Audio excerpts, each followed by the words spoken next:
Hi, welcome back to the Independent Thinking Online Children's Book Festival for 2021 that we're doing in partnership with Sue Atkins, the amazing Sue Atkins from the parenting coach from television and her Sue Atkins book club. I've been speaking to authors on all sorts of books over the course of this festival, really interesting people with really interesting books for children and for parents as well, but something different now. Through this network, I met a lovely lady called Ellie Powling from Speaking of Books, who, well, I'll get her to introduce herself, but she has a different angle on books and schools and the benefits and how we can bring the authors, the books and the children together. So I'll allow Ellie to introduce herself, and then we'll have a little conversation about how schools can best benefit from having an author either walk through the door or, in this new world, appear on a screen. So Ellie, welcome to the book festival. Good to see you. Thanks, Ian. Thanks for having me. My name's Ellie Powling. I run a specialist education events company called Speaking of Books.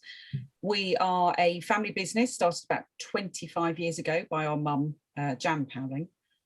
My background was in media before I started doing working for Speaking of Books about 18 years ago. So I have been doing this for a while now. And I'm hoping just to give some useful sort of insights for how to sort of make an author visit and make the most of your day as a busy teacher. And author visits are, I mean, is that a big thing that primary schools, I mean, forget the pandemic stuff, is that, how many schools have you been into, your company been into in the years? How many children have you met? Oh, well, probably thousands. There will be thousands. Obviously, we've been going sort of 25 years. And yeah, we've had visits going on to schools all over the world, all over the UK. Yeah. So it is a big thing. Yeah, luckily. Long may it continue.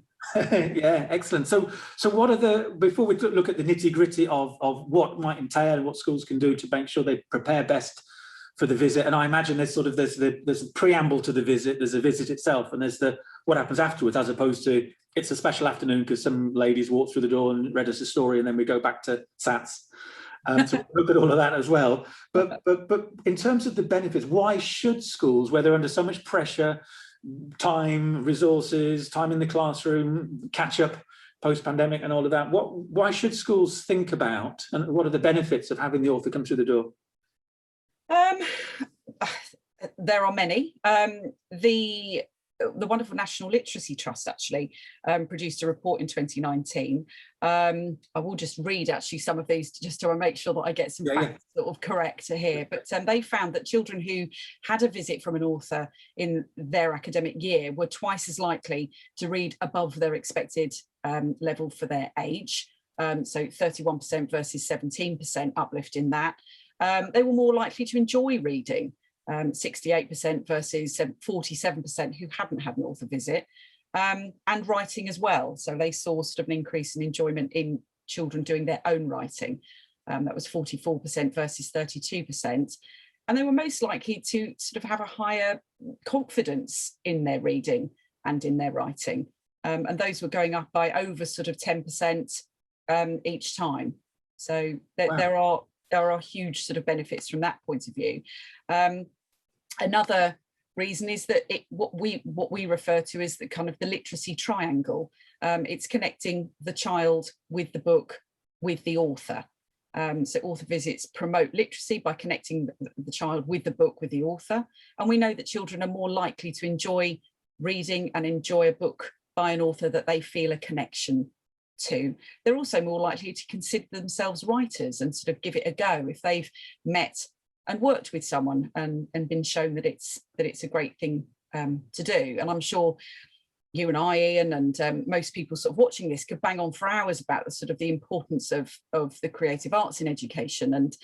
And it, you know, it's certainly true to say that creativity, be that sort of music, art, writing, acting, dancing, cooking, are all sort of pursuits that bring enormous sort of mental health benefits, and they can't be replaced by technology. So creativity in all its forms is a brilliant kind of future-proof career choice that we need to be encouraging in our young people. And one of the ways that we do this is by giving them access.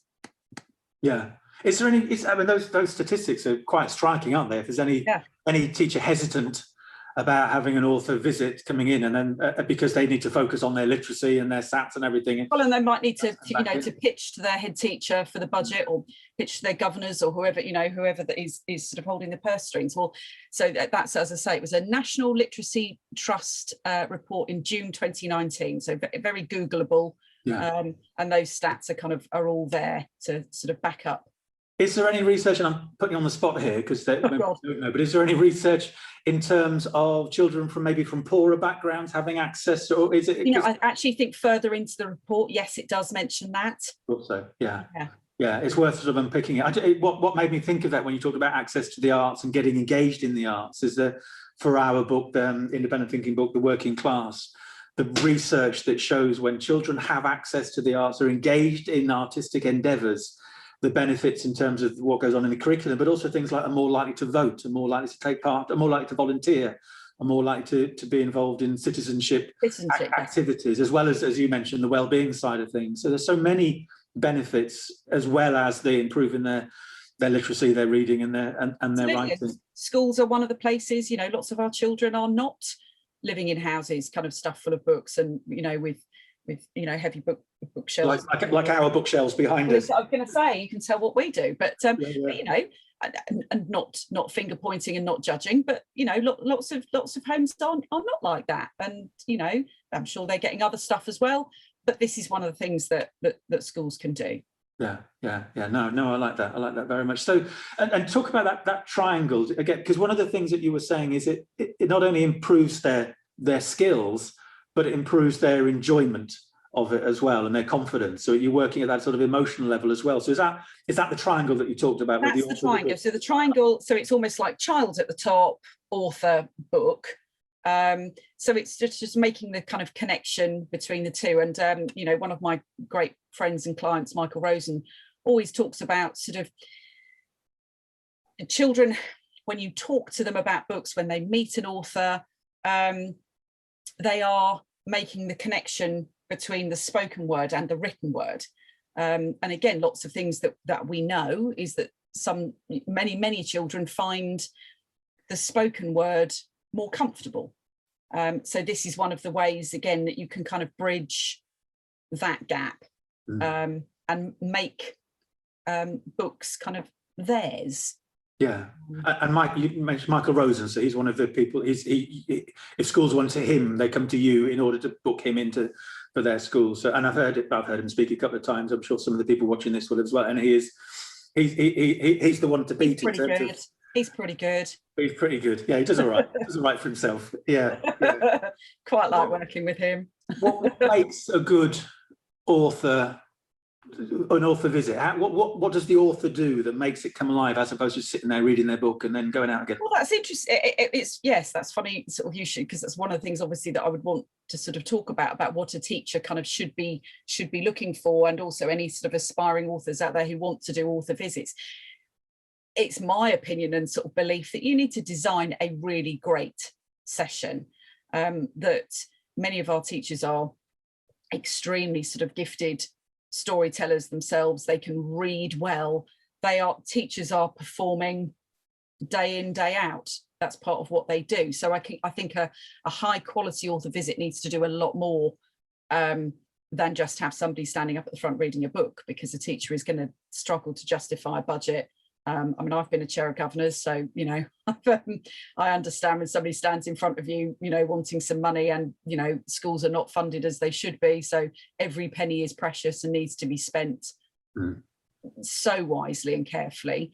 So an author visit, a good one, has got to sort of do more than that. So I think it's got to talk about somebody's own journey to writing, and writing a particular book that they might be talking about, or a series of books, or so in an age appropriate way. So you might have somebody like Jeremy Strong, for example, who has got books right the way across the primary age range. So there's somebody like Tony Bradman, and they will sort of pitch their talk appropriately, again, as any good teacher does every single day.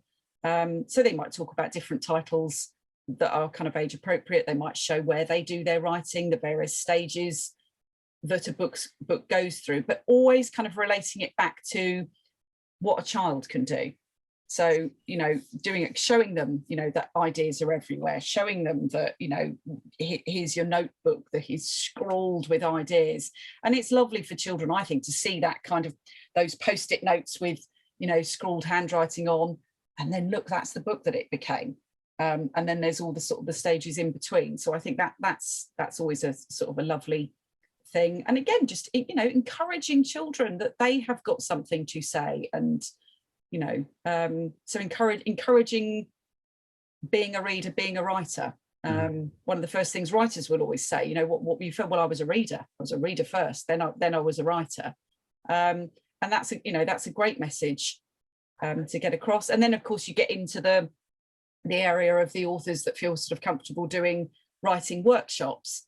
And again, those need to be sort of well planned out, like any, as I say, like any teacher does with a great lesson, that they're well planned. So some authors will not only read and talk about their book and the journey they got to their book and the journey of their book, they might also work with the children in their own writing as well. Is that at a writing workshop? Yeah. So you might have people doing, I don't know, what have I got, people doing sort of cartooning workshops. I've got people who do sessions on spoken word poetry, performance poetry, rap, creating great characters, you know, how to build a great plot, all of that sort of stuff.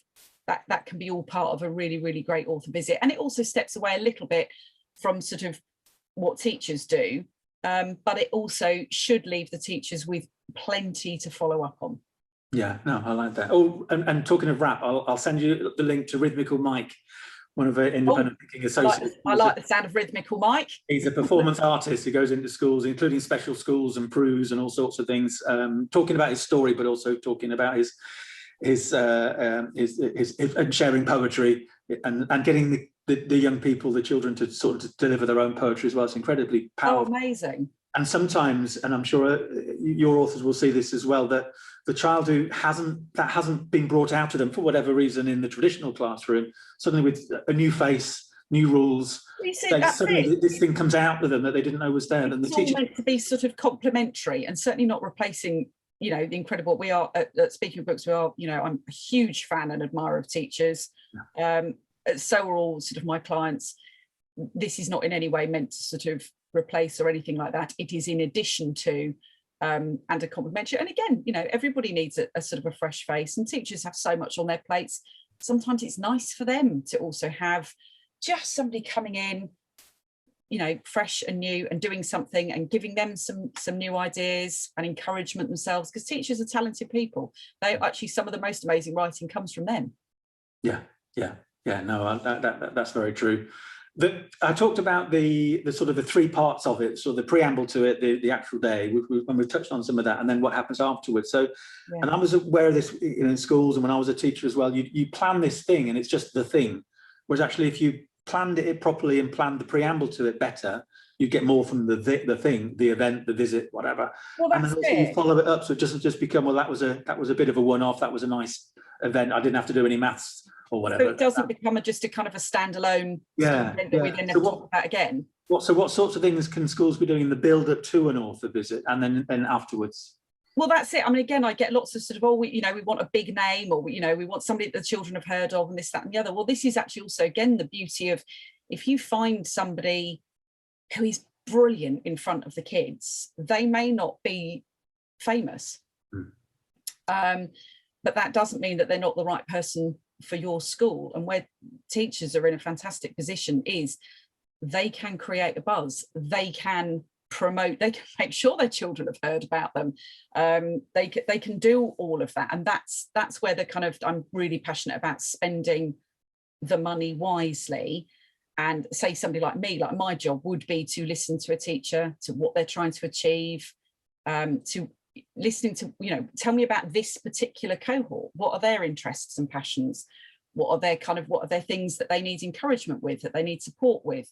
There's all kinds of things. And then you recommend the right person for them at this time. And so that's sort of one of the ways. And again, it's an opportunity for all kinds of learning, that this is an opportunity to model how to have a guest, how to be a host, that you talk to the children about, where are we going to, they might need little breaks and a bit of quiet time. We're going to give them some lunch. What lunch do you think, we're going to do all of this? And can you be in charge of making sure that they know where the loo is if they need it? And this is, we'll get them a cup of, all of that sort of stuff that can go along with it, with any visitor. I mean, it doesn't have to be, an author visitor, but, we should be having all kinds of people in schools talking to children about their work, so that our kids can kind of see, oh, I didn't know you could do that for a job, or oh, I didn't know, and that's part of what it's all about. So building children into the planning process, I can see, and that ramps up the excitement. That ramps up the excitement. If you're the kind of the person, oh well, we'll have some lovely things where where stations are within walking distance of the school, so the teacher might say, well, I'm going to pick 3 of you or 4 of you, whatever it is, we're going to walk down to the station, we're going to meet them off their train, and we're going to walk them to our school and welcome them to our area, because your author might be getting off the train somewhere they've never been before, and all of those things make it more than just the session itself.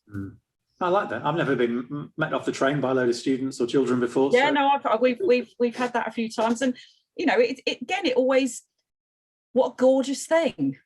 Do, and it just makes the most sort of the day. And authors are humans too. I was going to say, it humanises them, doesn't it? It's nice. Yes, and it might, they might be feeling a sort of a bit, they're kind of like, all right, I've arrived here, I don't, where am I? It's right here, is it? And again, all of that should be well in hand.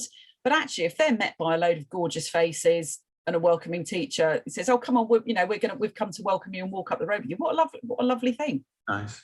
And apart from seeing them back onto the train at the end of the day, what are the best examples you've got of schools in terms of the follow-up, the making it last? The making it last, again, is sort of getting the buy-in from all your teaching staff. And again, that's not easy. Teachers are under all kinds of sort of conflicting pressures, and this, that, and the other. But again, a high quality author visit should be a form of CPD. They should be able to sit in there and listen carefully to what's going on and generate loads of ideas. As I say, I always, teachers amaze me. They come up with all kinds of ideas off the sort of back. So it's almost just a kind of, don't sit doing sort of your marking. You use the time to listen to somebody else. Don't put yourself under loads of pressure and think about, just take that hour to concentrate and be really in the room with your children. And as I say, teachers are incredible. They then come up with all kinds of things, but just little things, then you can refer back to and say, what did Jeremy talk to us about where ideas come from? Do you remember what Tony said about, and they're referring back all the time, and again demonstrating to the children that what they were listening to mattered, and is of use. I like using the term CPD. I hadn't thought of it that way. I'm thinking of it as the author coming in, and it's what the author can bring out of the children in a complementary way to what the teacher's doing, but actually thinking of it in terms of CPD. Again, teachers are like writers from that point of view. They get their ideas everywhere, don't they? They get ideas for brilliant lessons in the supermarket, getting in the garage, getting their cars, and this is just another thing that you can put in front of teachers and they will do something incredible with it. That helps with the budgeting, maybe, that you might be able to tap into a CPD budget. If there's a bit of that available, rather than and again, I've got loads of clients that can do sort of days where they do a day with the children, and then do a sort of an inset CPD as well. Or sometimes, again, if it's sort of travelling possibly, it's really nice sometimes to do a CPD at sort of twilight, and then have the author in the school the next day. So you've heard all the kind of the theory and the this, that, and the other, and then the next day they've got to do it. The teachers can be primed for what they're going to experience, and what they're going to see, and what to look out for, and all of that. So there's all kinds of ways of doing it. Do parents get invited in schools as well for the author visit? Yeah, well, one of my sort of favourite things. Again, I've got a couple of brilliant performance poets, people like Zohab Z Khan, Christian Foley, who is quite well known as the rapping teacher. They do some terrific sessions, getting the kids sort of writing their own performance poetry, and then you can have a lovely sort of wrap-up session at the end of the day with some of the kids who feel comfortable can perform their stuff for the children, for the families. Yeah, and if it's one of, I think, again, a really, really important part of a day is a book signing session at the end of the day. And again, schools, please invite parents in, you know, get a you know, a really good bookseller, preferably an independent, to come in and support the event by running a book sale. There's loads of people out there doing brilliant things, including our own Roving Books. And that's, I think that's an absolutely vital part of an author visit. And then the child's got the thing, they've had the experience, but now they've got the object they can take home and read. Again, it's the thing, isn't it? Book owners become book readers. So this is an opportunity, and when you've had or got an author in the school, the profile of reading will never be higher. So you seize on it and send them home clutching a book rather than their PS4 for once, you know. Okay, no, that's really interesting. Well, that's 20 minutes has gone quickly, Ellie. Thank you for all that. Let's end with three things then for teachers. If they, you know, say, what are the three things to bear in mind when you're planning an author visit, for any of the teachers watching this who are inspired to set out and do one? What three things should they bear in mind? Three things: get the right person. So either come to a specialist like myself, or reach out to your networks, you know, either sort of local schools, social media, for who people have had and have been great. So you're getting that kind of proper recommendations for people. So that's sort of one. And yeah, don't get too bound up with the kind of must be a famous name. Get somebody who's going to come in and do a great job, and then raise their profile in your school. So almost do it the other way round. Have a decent budget. Again, we're interested in teaching children about creativity, and I, for one, think that starts with making it a viable career option, and otherwise the creative arts just becomes a kind of pursuit for children who don't need to earn a living. And actually what we should be supporting and cultivating is children who've got talent and commitment, no matter what their background is. So the answer is they've all got to put food in their fridges, and that starts now, and we show them and we pay for people's time and expertise. So that's a budget. And then I think being really available on the day to really sort of, you know, plan a day that is properly kind of realistic, that is well worked out in terms of sort of, you know, I get programs sometimes that are kind of 9:15 to 10:15, 10:15 to 11:15, and you need the writer needs a kind of a moment just to catch their breath, but also just the logistical things of they might need to change venue within your school. You might be transitioning one group in and another group out, settling them all down, and all of that sort of thing. And just your day will run better if you have accounted for all of those types of things, and you'll stay running to time. Everybody will be nice and calm, you know, and give to the kids. The whole point is that it's a performance. You're not thinking, oh crikey, we've shaved 10 minutes off because, you know, he had to go to the loo and then we got lost trying to find, you know, all of that, and involve the kids. The kids. If there's a venue change, get the kids to guide them through. You know? No, that's so. Where can people get hold of you, Ellie?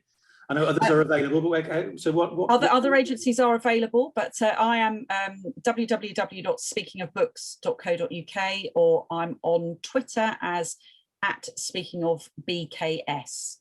Okay, books. And they can email you or they can contact you. Ellie at speakingofbooks.co.uk.